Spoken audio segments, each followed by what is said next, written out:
Good evening, YouTubers. Dave here from Funky Sloth Comic and Collectibles, and today is Wednesday, February 24th, 2020. And being it's a Wednesday, it's my every other week top 16 list. Remember how I said I was going to do top 14? Well, I decided to do top 16. I don't want to do top 10, top 15, top 20. I want to be different, so I'm doing top 16. I hope everyone is doing well and staying safe. Today's weather here in Vermont, about 40 degrees. It was gorgeous today. Partly sunny, and finally the snow is starting to settle. We got a crap ton of this white crap. Um, yeah, but it's supposed to be warm pretty much for the next 2 weeks, so hopefully it'll start melting off pretty good.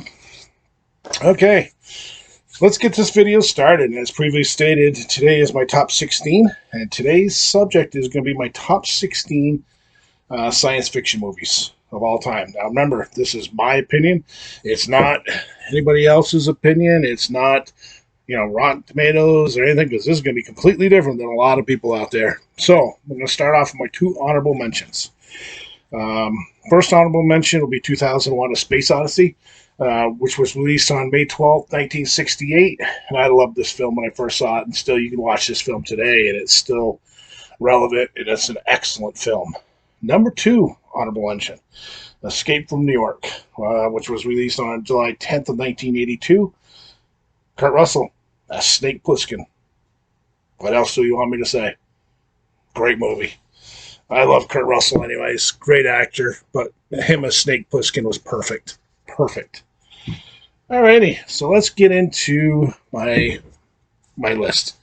So number 16, Invasion of the Body Statures. This one was released December 22nd of 1978. This is the remake of the 1956 film.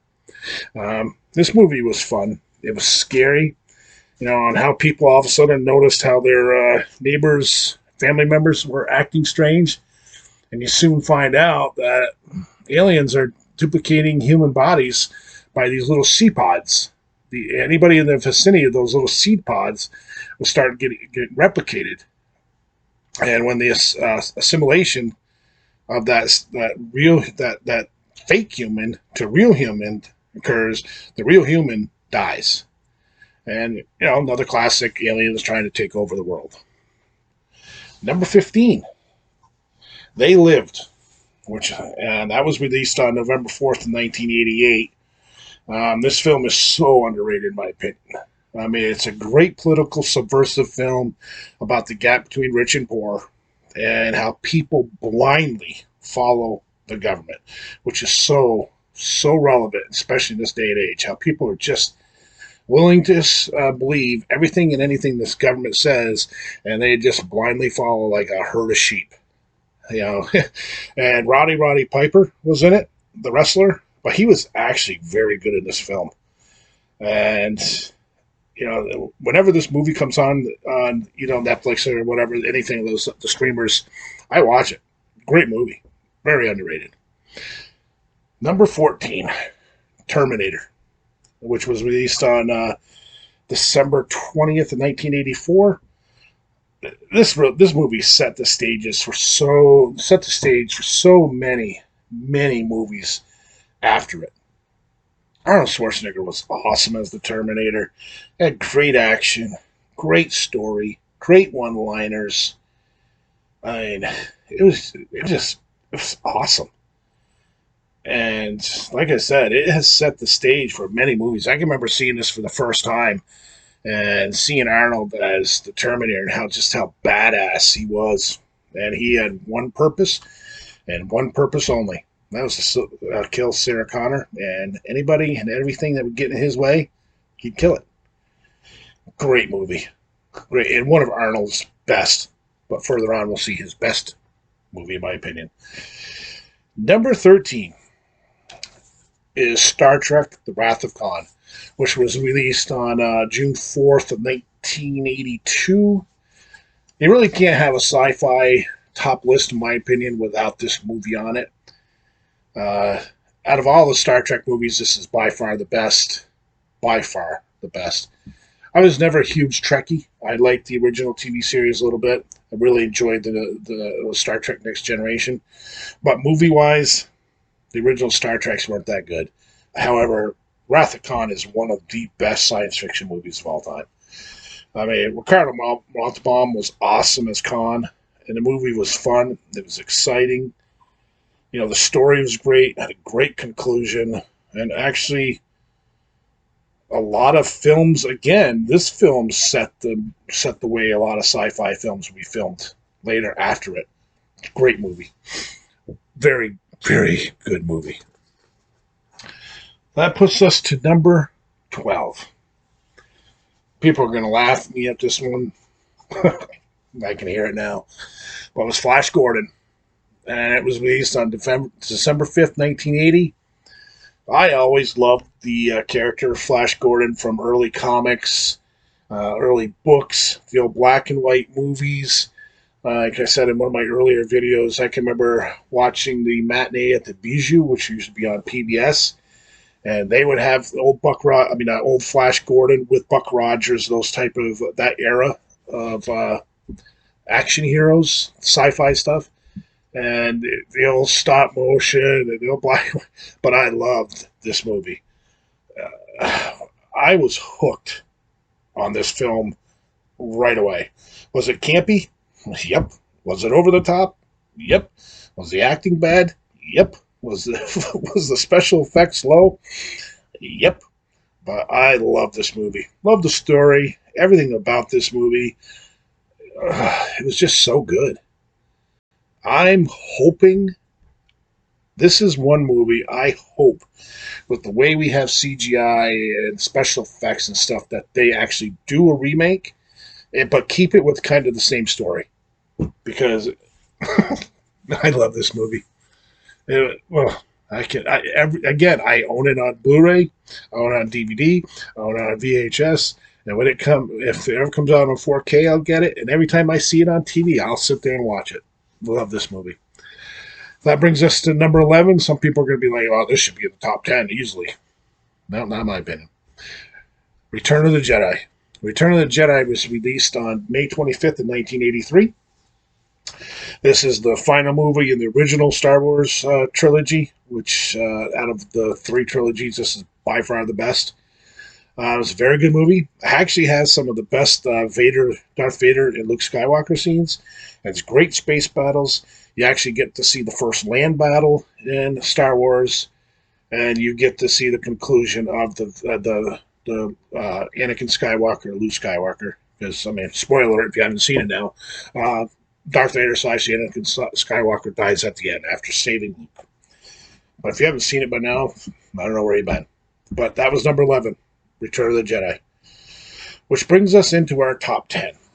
Some people are going to say my next movie is really not a sci-fi, it's more of an action. But it is actually listed as a sci-fi movie. And that'll be Jurassic Park. Jurassic Park was released on June 11th, 1993. I've always loved dinosaurs since I was a little kid.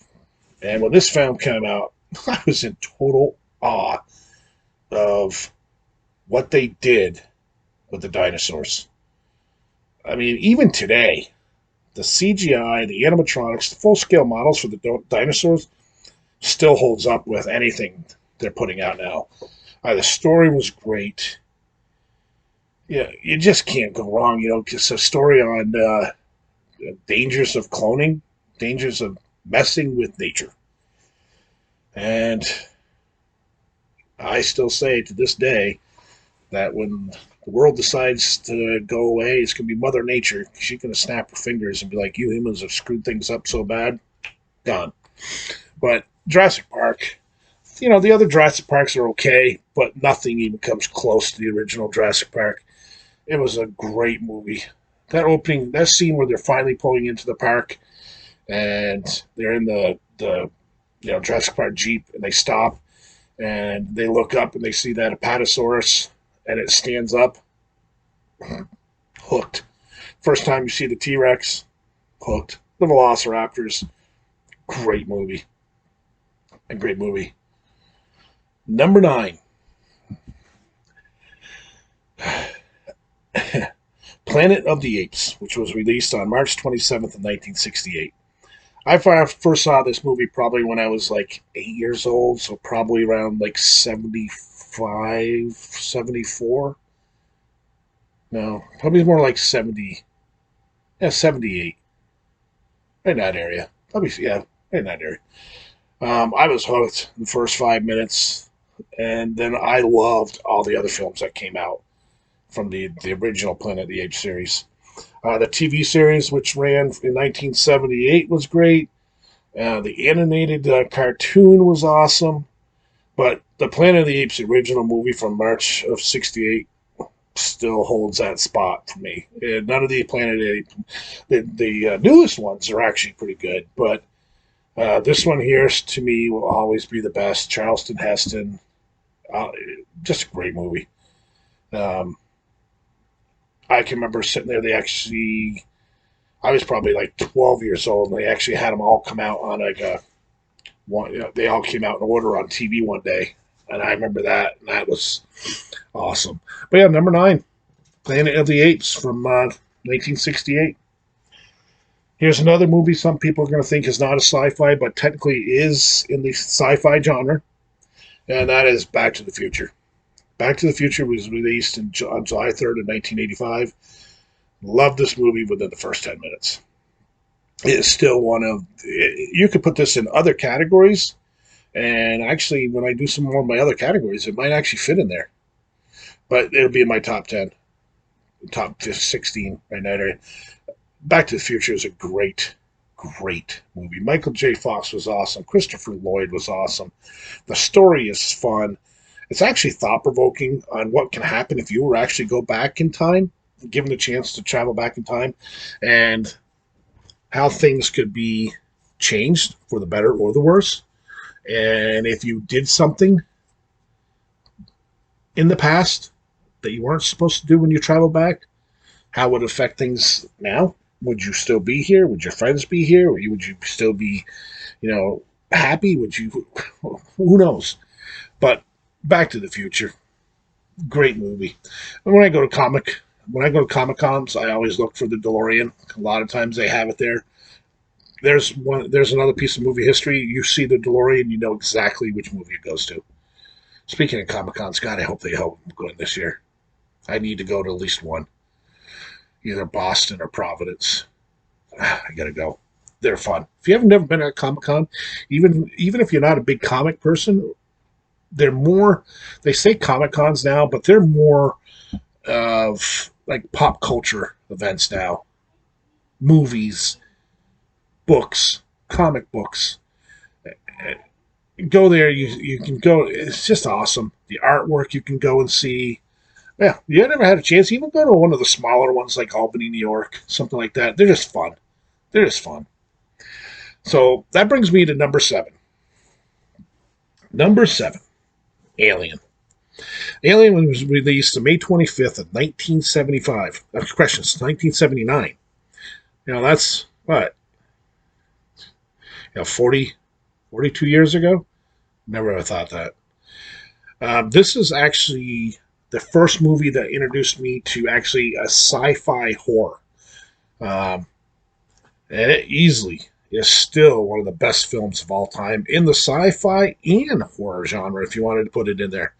It's just a great movie. I mean, you're introduced to Sigourney Weaver, who plays Ellen Ripley. She was awesome in that role. The whole alien birth scene, when they show the guy, everybody's seen it, when he's laying there and the alien pops up out of his chest. That's still one of the greatest moments in movie history, and one of the most well-known moments in movie history. Everybody sees that, and they know exactly what movie it is. And then you get to meet the Queen Alien. And even as a 11, 12-year-old then, I was like, holy shit. Scared the crap out of me. And the alien scared the crap out of me. And here's another prime example. You do not have to force things on people. Sigourney Weaver as Ellen Ripley was a strong female character. This goes back to 1979. So I don't want to hear there's not enough strong female characters, because you can go back through movie history and find tons of them. So I don't want to hear about there's not enough female leads in movies. There's tons of excellent, strong female characters throughout movie history. Number 6 also falls in that sci-fi horror category, but it is actually in the sci-fi genre, which is The Thing.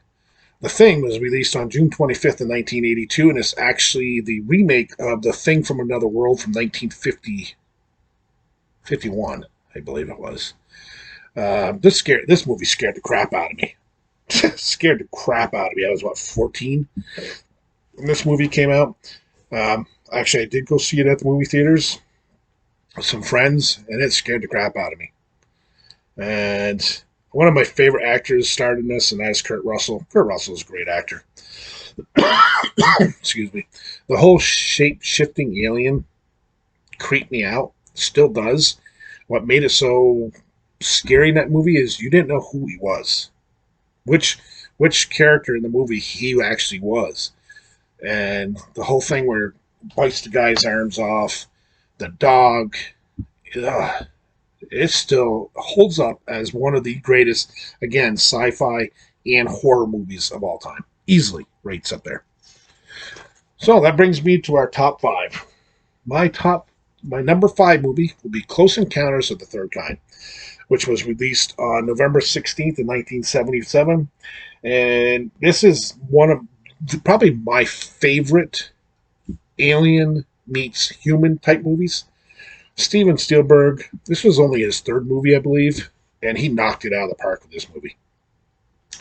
The whole watching of people who in their minds, who have had in their minds that they thought they actually made contact with aliens, but people are saying, no. You know, the whole when Richard Dreyfuss was up at the mailbox and he stopped, and the vehicle shuts off and the alien ship goes over him, but people didn't believe him. You had Richard Dreyfuss and Terry Garr as 2 people that were being led that because Terry Garr's kid went missing. And it made them, and in their mind, it all led them towards Devil's Tower in Wyoming, which when I was a kid, I would draw that tower all the time because I loved that movie so much. You know, it's all about the government trying to hide things from its people, about the existence of aliens. And as I did then, and I still do, I do believe there is some life out there. The universe is just too big. And when you finally get to meet them and they're doing the whole music thing, talking back and forth, that was just so cool. I mean, the movie gave you wonder, anticipation, sheer exhilaration. Oh, and the music, John Williams, was one of the best movie composers in history. He should go down as the best of all time. Which now this brings me to number 4, which was Aliens, which was released on July 16th, 1986. This was actually, believe it or not, the last movie I got to see before I went to Marine Corps boot camp.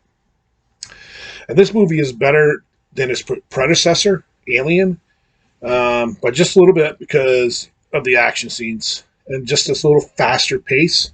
Sigourney Weaver again plays in her role of Ellen Ripley and just knocks it out of the park. The supporting cast featuring Michael Biehn and Bill Paxton were awesome. And the aliens were just more vicious this time around. The story was great. Yeah, it was just a great movie. Great. And it holds a spot because it was the last movie I got to see before I actually went to Marine Corps boot camp. So that brings us to number 3, which will be Terminator 2 Judgment Day. I love this movie. Love it. This was from July 3rd of 1997, and this film is a total classic. Total. And it shows the character arc of the original Terminator, which he isn't. He's just another version of him who comes back. You think he's a bad guy for him, but he is actually the good guy who is protecting everybody from the T-1000, who was played by Robert Patrick. Robert Patrick in this role. No voice acting, but he was menacing. Awesome. You know, the whole story of how Skynet became so powerful. The one-liners, the violence, and the special effects. The special effects still hold up. And that was from, 97? So, 24 years ago? And it still holds up. So it shows you if you do your job, make good effects, they will still hold up. You don't have to spend millions and millions and millions of dollars. You just have to make a good film. And this movie is a great film, and it still holds up to this day. So that brings me to my top two. Now, these top two movies can be 1A. Number one is going to be number one because just one reason. And when I explain it to you, you'll understand. But number two, Star Wars Empire Strikes Back, which was released on May 21st of 1980. Again, I remember finally getting to see this, going to the little movie theater here in Ludlow, Vermont, right before it closed. Got to see this movie. And again, this movie has you hooked in the first 10, 15 minutes. I mean, when you get to see the Battle of Hoth, with the walkers and stormtroopers and the rebel soldiers fighting on the ice planet, which Vermont looks like that right now. Probably could do that out of here. People looking at Han Solo looking for Luke Skywalker, the rebels escaping. First 15, 20 minutes, you're hooked on the film. Now, the story of Empire Strikes Back is probably a better story than Star Wars, but this leads me into my number one, which is Star Wars New Hope, which was released on May 25th of 1977. I remember sitting here in Vermont and watching TV reports of this movie from around the country, and wondering when it would finally make it to our little theater here in Ludlow, and that we had in the town at the time, which is gone now. And when it finally did arrive, I went to see it on, I think it was like the second or third night that it was showing here. I left the theater as a 9-year-old, and I was saying to myself then, I need to see this movie again. It's everything about the movie was just awesome. I never did get to see it on the big screen again until it was re-released in January of 1997. And funny thing is, I was actually able to see it on the drive-in for the very first time this past fall. The movie theaters were closed here, of course, because of the whole COVID-19 crap. But up in Rutland, Vermont, they were doing drive-ins, and they actually had Star Wars Empire Strikes Back and Return of the Jedi. I actually went and saw Star Wars on the drive-in for the very first time with my wife Paula, and it was awesome. So it was awesome. But I remember the opening scroll of this movie, the first ship battle. It was like it was yesterday. I can remember sitting there, and I can still remember being in total awe of this movie. Getting to meet all the characters for the first time, and then seeing Darth Vader, who to me is still the number one villain of all time. That movie will always be number one. You better make one hell of a movie to knock that off as top as number one. I don't ever see it happening, in my opinion. But there you go, folks. That's my top 25, top 16 actually, with my couple of honorable mentions. I am going to be changing up some things, and I'll talk about that on Friday on my video release schedule. Again, if you like this video, please hit the like button. If you haven't already, subscribe. Hit the notification bell. Share this video. Leave your comments. Let me know what your top 16 is. Not top 15, not 25, not 25, 16. Please let me know. I enjoy doing these videos. So everybody, again, stay safe. Take care of each other. And just keep on trucking. There's one day closer to this stuff being over with, and it's one day closer to spring. All right, folks. Good night. Take care of yourself.